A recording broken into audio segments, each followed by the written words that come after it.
What is up, guys? Pie Muffin here, and today we're actually going to be doing a review. I know I've only been doing gameplay stuff for a while, but I figured I'd do season reviews whenever I finish watching a show or a season of a show. I figured I'd start doing reviews on that. Don't really want to do weekly episode ones because usually there's not too much to talk about in each thing.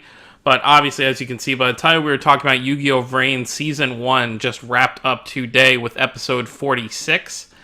And I gotta say, I am very impressed. I would say out of all of the first seasons of Yu-Gi-Oh!, which is kind of hard to say because a lot of the different series of Yu-Gi-Oh! Didn't really have seasons. Like, Arc V kind of had like one season.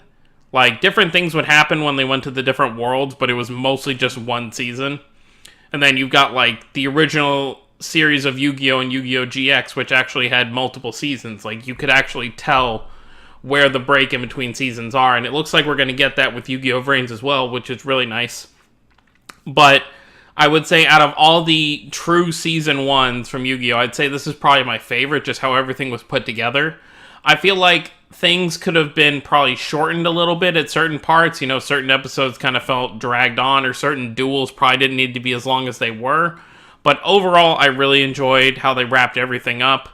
You know, we have the whole thing with Yusaku's character realizing it's not just about revenge anymore. He actually finds the person who saved him, and then in turn, he wants to save him as well. AKA Revolver was the boy who, you know, talked him through the whole situation when Yusaku was being held captive when he was 6 years old. I believe he was 6, when he was a little kid. Obviously, Yusaku wins the duel, and we move on to this kind of like outro thing where Revolver is basically saying, you know, even though you're trying to, you know, find your own path, that you're not destined on one kind of track of fate, I'm not going to follow that path. I will eventually get my vengeance one day, and I will not give up on trying to destroy the Ignis or the AIs. Obviously, because of everything that happened with him and his father, he just wants to be rid of it forever. He doesn't think humanity needs it. We see once the tower kind of starts to dissipate since Yusaku won, we see all the souls kind of returning back to their owner's bodies. So we see Ghost Girl wake up, we see Aoi Zaizen wake up, we see Go and Izuka wake up. Everyone's getting back up, and everyone's kind of realizing, oh, Playmaker did it.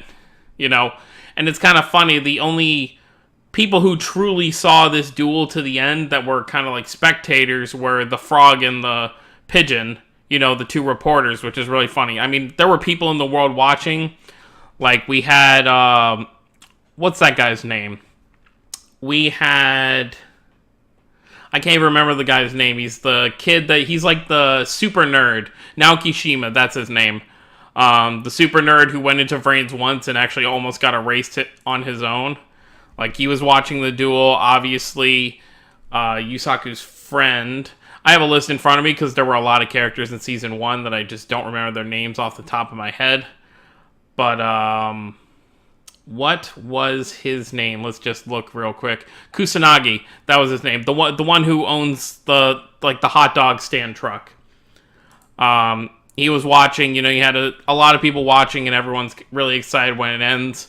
And obviously, we see the preview for next week's episode, or when, I don't know if they're taking a break. Like, I don't know if since Season 1 ended, they're going to take like a few weeks off or whatnot, but whenever episode 47 airs, is kind of a in-between episode, kind of starting the new arc, because we do see, it is called Playmaker Returns. So, we do see a lot of characters back in the kind of new virtual world that they're creating. There's the new VRAINS.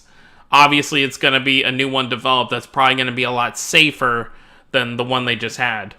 I know I'm kind of jumping around a bit, but there was just a lot of the stuff towards the end of the season is kind of what I want to focus on. And then there is one little thing that kind of irks me about a certain character, but I'll save that for a little bit later. So we are going to see a new Link VRAINS that they're all going to be going into, and it seems like after this whole incident, since Playmaker is kind of done with his revenge, he doesn't really have a reason to go back into the virtual reality. But apparently something's going to happen that's going to draw him back in. Another thing I really liked was that in his growth within this first season, obviously, you know, starting with episode 1, Yusaku, aka Playmaker, was a very closed off, didn't want to show any emotion to anybody or have any kind of relationships with anybody. He just kind of kept to himself.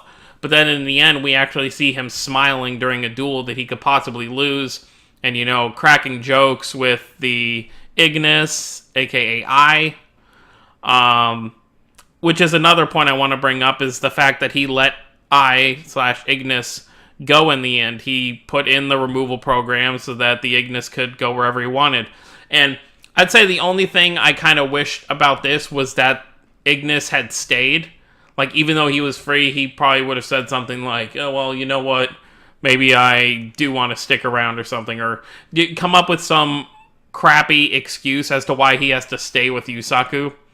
But I'm sure we're going to see them end up working together again very, very soon.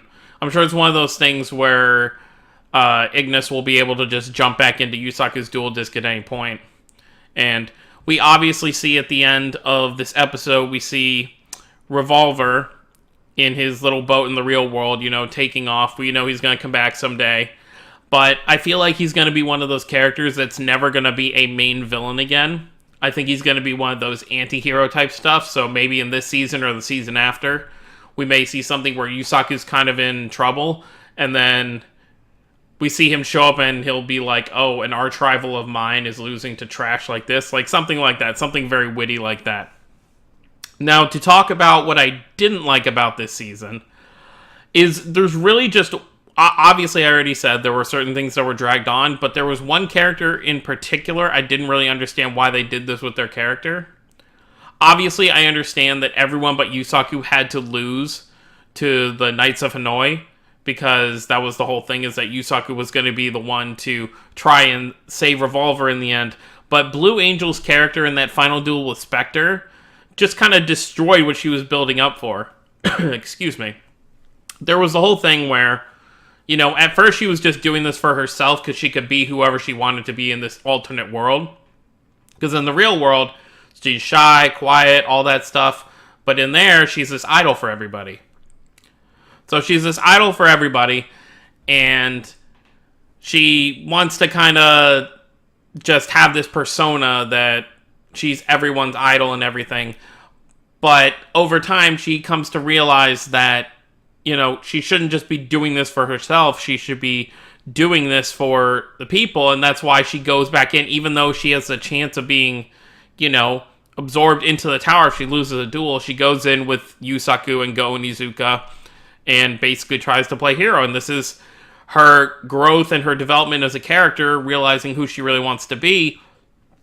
But then we get to the duel with Spectre, and then Spectre's crazy fantasy about a book about Blue Angel's origin is what ends up defeating her. And it's like, the episode before she loses, she's like, I'm going, my love is for everyone, I'm going to save everyone.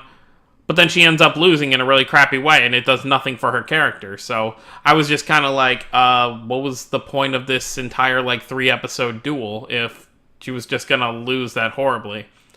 And then it would have made more sense if she lost and then Playmaker kind of stood up before she got erased. Playmaker jumped in and helped her realize who she wanted to be and her not get erased, because then that would have helped develop her character, realizing the finality of what she wanted to be. But she doesn't even get that. So unless it's just going to be this long drawn out thing where she needs time to figure out what kind of character she wants to be, that was just kind of a weird kind of out there thing. That's really the only complaint I really have about the first season.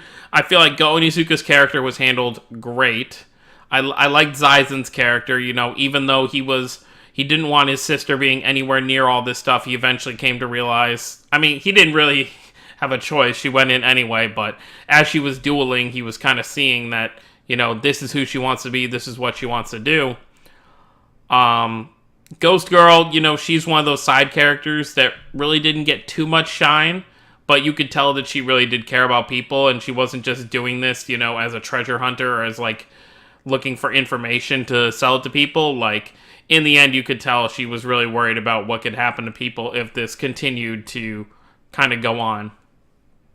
But overall, a very solid first season. Obviously, we need Yusaku to lose eventually. We can't have it be another situation. I mean, I guess he's a really good duelist, so he really doesn't need to lose that much, but I feel like every Yu-Gi-Oh character loses at some point, and as far as I remember, I don't think he lost to anybody in the... He tied...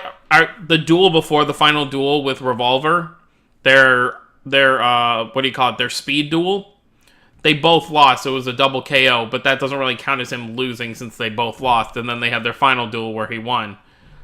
But as I recall, in the 46 episodes we've had, I don't think Playmaker ever lost a duel. So obviously we're going to have to get someone who can eventually beat him, and, that'll help develop his character. That's just how it goes. But other than that, those are pretty much my thoughts on the first season. I'll give it a solid 8 out of 10. There were some animation issues, and actually, I want to bring up one more thing that really, really bugged me about the first season. We had, I believe, 3 or 4 episodes that were literally just retelling episodes of how we got to the point that we're at. I really hope they don't do that anytime soon again.